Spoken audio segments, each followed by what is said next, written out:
Welcome to Creative Pages with Catherine. I'm Catherine. It's time for the next layout in our 101 Scrapbooking Ideas and Sketches challenge that I've been taking on this year. I'm going to be working from page 60 and I'm going to be using one of our Fast to Fab products.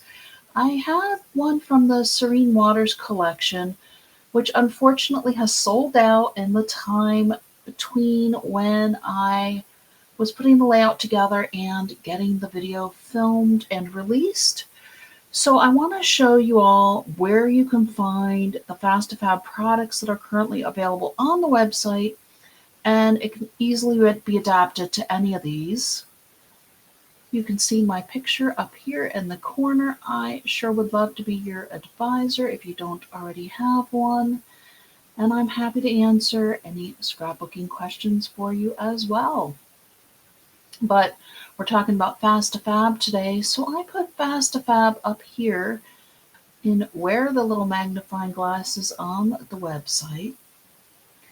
And as you scroll down, you can see there are still quite a few samples. We have both our Fast to Fab refill pages. So for example, Lullaby Lane is in The Last Chance, but Passport to Adventure is one that just came out.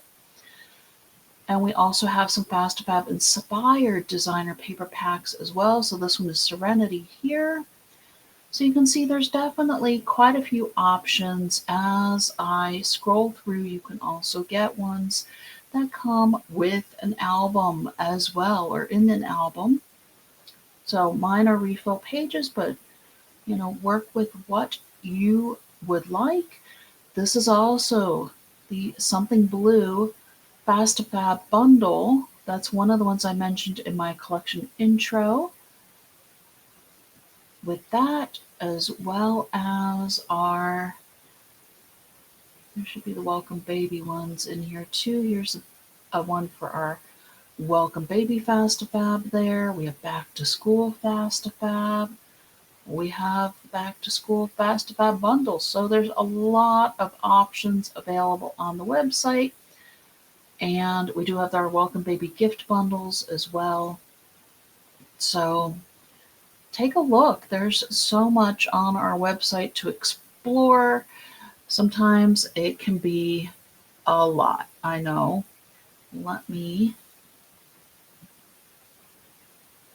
Okay. So I know we have a lot of products available on our website, and some you may or may not be familiar with. I wanted to show you all the Fast to Fab because it is a great way for my beginner scrapbookers to get started with scrapbooking, and using the sketches as inspiration can just as easily work with the Fast to Fab as it does with our traditional cardstock and designer papers as well.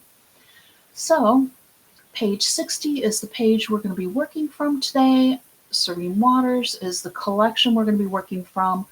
The designer paper for this collection is still available, so you can easily adapt this from the Fast to Fab to the designer papers as a base, or cardstock as a base as well, if you like what I am putting together here. So let me get things switched over and let's get to it. All right, here is page 60 in our book. And if you'd like to get a screenshot of what I'm going to be doing, there we go. This sketch just spoke to me a bit, and I will show you here. The sketch just spoke to me a bit, and my entire inspiration was this border I had done using the Serene Water collection, and I had done one of those sunburst layouts with my group in New Mexico that I scrapbook with, and we had scraps. I don't know if you've ever done one of those sunburst layouts, but you get some odd shaped scraps, and I wanted to show the ladies things that they could do with their scraps to use up some of the pieces. And we did both a layout and a card as well. And now we've also did a border and I just hadn't used it yet. So I'm excited to use it today. I do have my cover sheet from my Fast to Fab. And you can see we have quite a few options here. And as I was going through, originally I thought I was going to use the back page with my border and the sketch, but as I re-looked, I decided to turn this into a 2-page layout. So that's what we're going to be doing today. And I've picked these pages to work with because the colors really go with what is already on my border. This is a 4x12 border, so it's a larger border. And we're going to go ahead and get this placed down on our page here.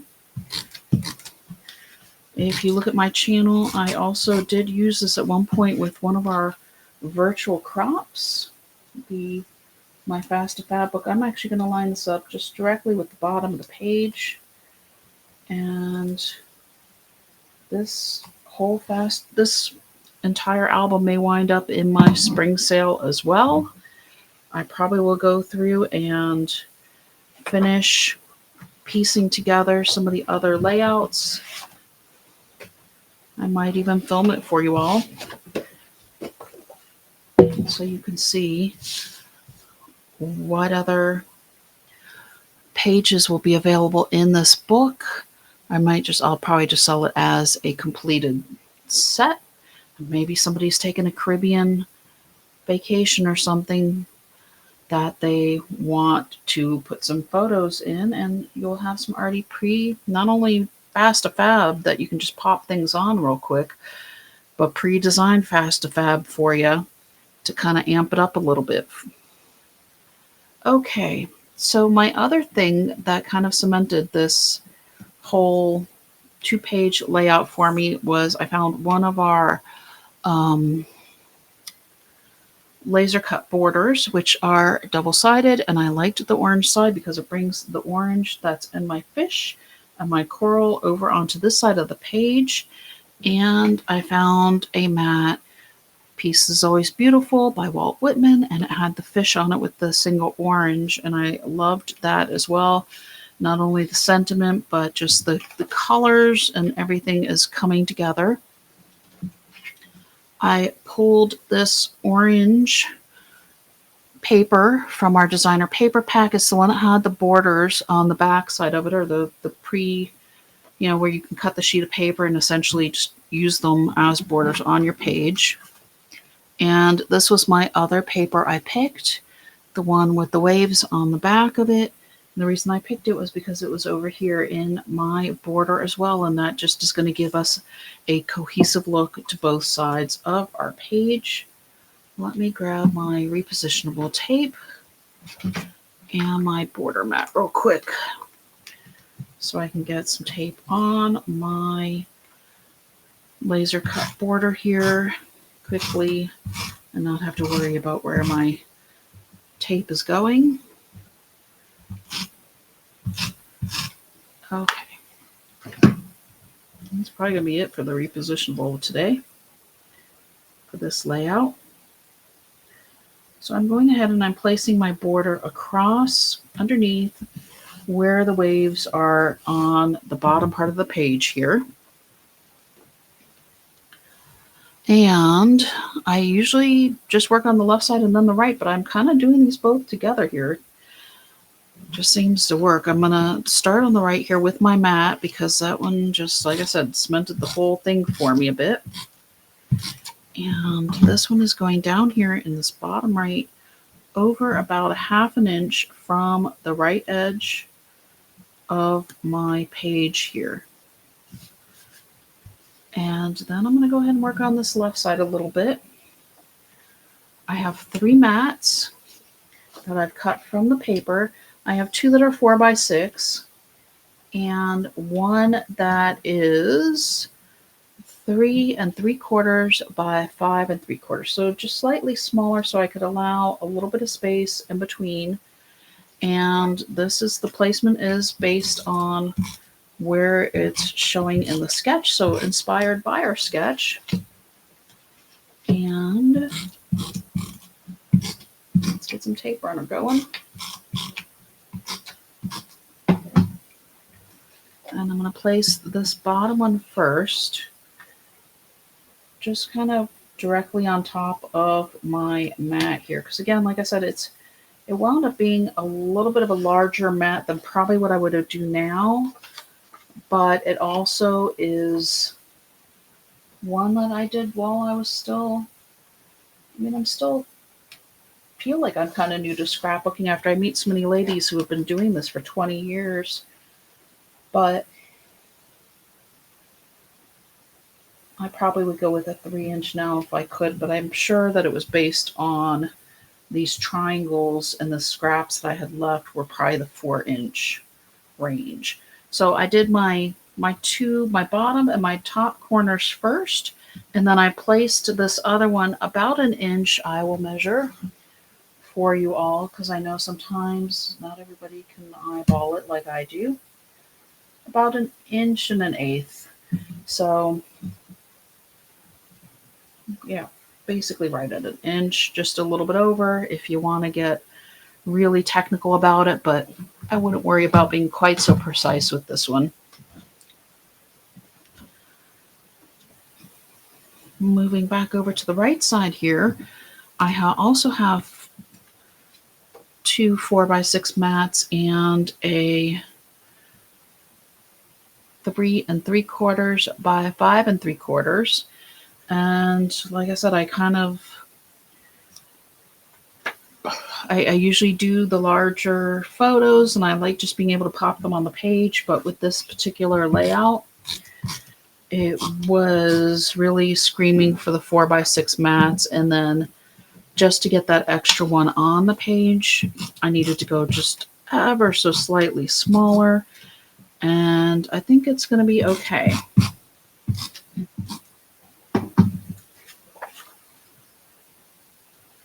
I'm going to leave about 1/8 of an inch above where the water ends on this wave here.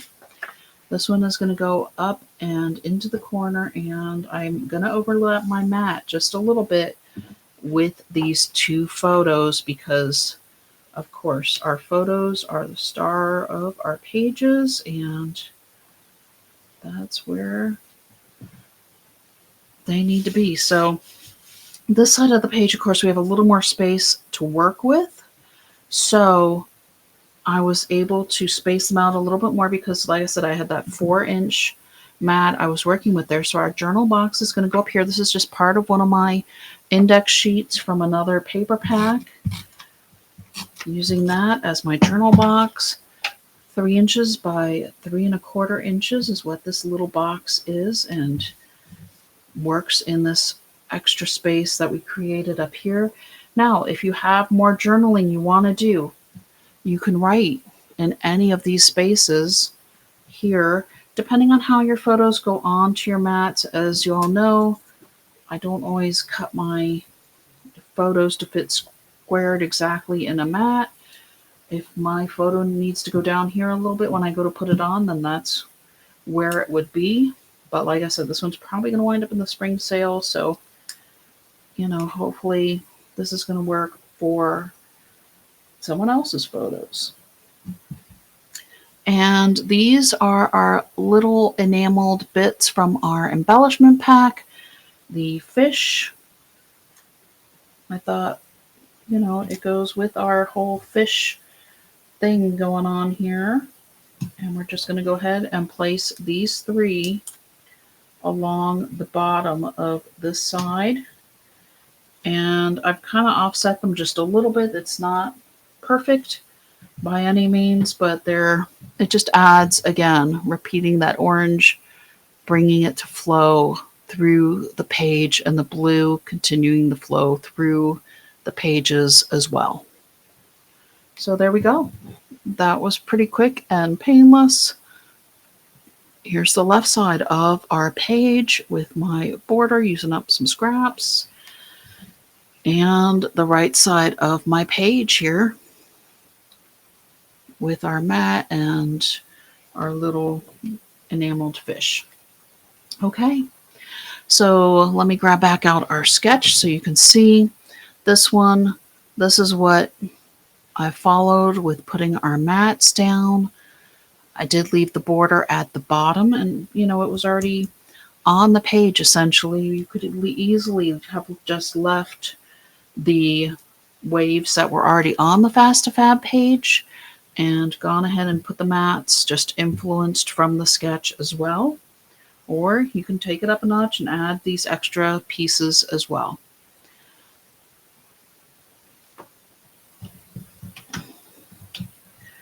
All right, time for our card. One of the things I know I mentioned was that we did the sunburst in my class and we did a card to match it. Well, I had a few more scraps still from doing all that, and I went ahead and I was able to piece some together to create a card for this. So it's going to be a little bit of a harder thing to replicate if you all want to do this card, but I thought I could show you a way to use up just if you have some really unusual scraps, you can still make a card, a beautiful card out of them. And this one definitely is unusual. Left over from that sunburst. And I'm going to go ahead and place it up here in this top corner.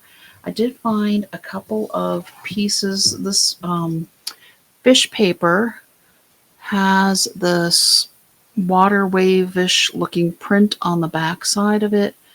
And so I just used, essentially I found a bunch of scraps that were cut in odd shapes that would mimic a sunburst, and we're gonna piece them together on our card here. My fish are gonna go at the bottom. This other piece is gonna go along the side. So it just so happened that this one was 5.5 inches by 3/4, and this one is, looks like an inch. Hang on. Yep. So this one's an inch by 4.25. So you just never know what you might find in your scrapbook bin that's already cut that's going to work out for you. I'm going to actually, this one is going to go over this one. Actually, it wasn't quite 4.25. It looks like it was 4 inches. This one actually was 5.5. I don't even have to cut that one. But what I do want to do is get my placement of my other pieces going behind where these two are going to go. And like I said, I don't even necessarily want to measure these for you, because to recreate these shapes and sizes it would be very hard. Okay, let's see, which one do I want to start with? I think I'm going to start with these two, because I know this one is going to go back in this corner here. And I think it's going to be roughly like this. And then this one is going to go below it to cover up some of these white spaces. I don't mind that we are going to probably have a little bit of white space showing down in here, but honestly, you don't really even notice it. So I'm going to pull this piece out. This next one is going to go next to it. And again, it's kind of like doing a puzzle. Y'all know I do like my puzzles. I'll put this one over our fish a little bit, over here a little. And then our last triangle. I mean, how many times do we have just half a triangle left from something? And this is going to go under here to fill in the white space a little more. Like I said, I know it's okay to have some white space, and we will have a little white space up here, I think. But creating a pattern using essentially the front and back of the same piece of paper, it just seems to work. And then, like I said, this odd shaped piece worked to fill in our background. So I'm going to put my fish paper down first at this corner edge, because we know we need the other one to overlap since this one is short. And that's the beauty of cards. And I need to catch the very end of that a little bit here. And here we go. Oops, looks like my other one was just a little bit off, so I'm going to grab my scissors and fix that piece just a little bit, the space paper. But what do you think? That really, for what looked like a pile of scraps at the beginning doesn't look bad at all once they're on the card. I'm going to grab just this extra little bit that's making my card look not straight. It's not even 1/8 of an inch. It's probably a 16th, if that. Using my scissors. And then I found in our embellishment pack this little let the waves roll in. And I thought, you know what? How does that look? It just the colors, again, just worked really well with the colors from our top piece that I found. And like I said, sometimes you can puzzle together your random scraps and create what turns out to be a really pretty and effective card. And here we go. And this one, again, could be just another all-purpose card. Or maybe you have a friend that's going to go on a cruise, or maybe is facing something tough in their lives and just needs to deal with some of it. And sometimes you have to take on things you don't want to in order to let them go by. So I hope you all enjoyed seeing these projects today with Serene Waters. Until next time.